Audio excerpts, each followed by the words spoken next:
Big boss విజేత పల్లవి ప్రశాంత్ తప్పు చేసినట్లయితే పోలీసులు అధికారులు ఎవిడెన్స్ తో సహా కేసు నమోదు చేయాలని ఆయన తరపు న్యాయవాది రాజేష్ కుమార్ డిమాండ్ చేశారు. నమోదు చేసిన కేసుల వివరాలను ఆన్లైన్లో పెట్టాలని అన్నారు.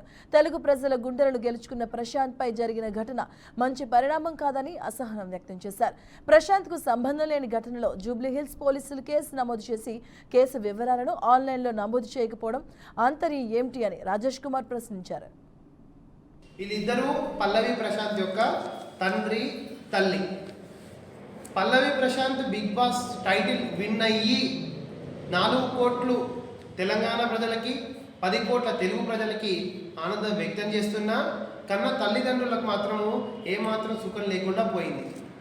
యాక్చువల్గా ఒక చిన్న పొరపాటు ఇంకేదైనా పోలీస్ వాళ్ళు హైదరాబాద్ సిటీ పోలీస్ వాళ్ళు పల్లవి ప్రశాంత్ని అంటే ఒకవేళ టైటిల్ విన్ అయ్యాక ర్యాలీ పర్మిషన్ లేదు అని బయట అనౌన్స్ చేశారు, కరెక్టే. కానీ ఈ విషయం పల్లవి ప్రశాంత్ దగ్గరికి పోయిందా లేదా? ఎందుకంటే పల్లవి ప్రశాంత్ అనే ఒక వ్యక్తి దాదాపు 100 రోజుల నుంచి without mobiles, without communication, without any communication Bigg Boss house లోపల ఉన్నాడు.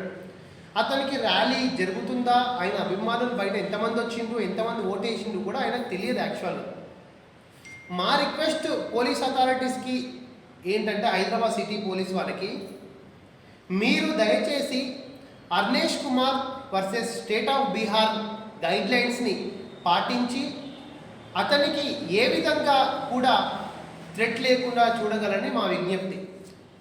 ఇప్పుడు మామూలుగా మనం యూట్యూబ్ ఛానల్లో ప్లస్ మీడియాలో కథనాల్లో ప్లస్ పేరెంట్స్ కూడా భయపడుతున్నారు.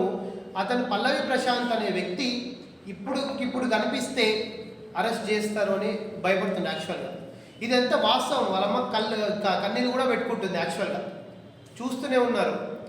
ఇది అంతా దీనికి ఇంకొకటి ఇలాంటి సిచ్యువేషన్కి కూడా ఆన్సరబుల్ చెప్పాల్సిన బాధ్యత కూడా హైదరాబాద్ పోలీస్కి ఉంది.